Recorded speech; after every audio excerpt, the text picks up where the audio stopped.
he's the best.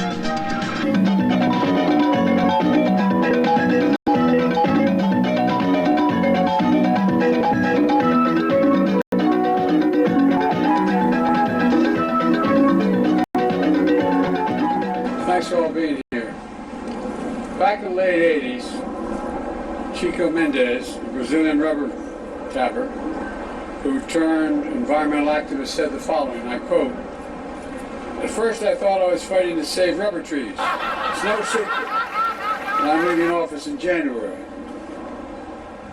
I will leave my successor and my country a strong foundation to build on if they choose to do so." Thank you very, very much.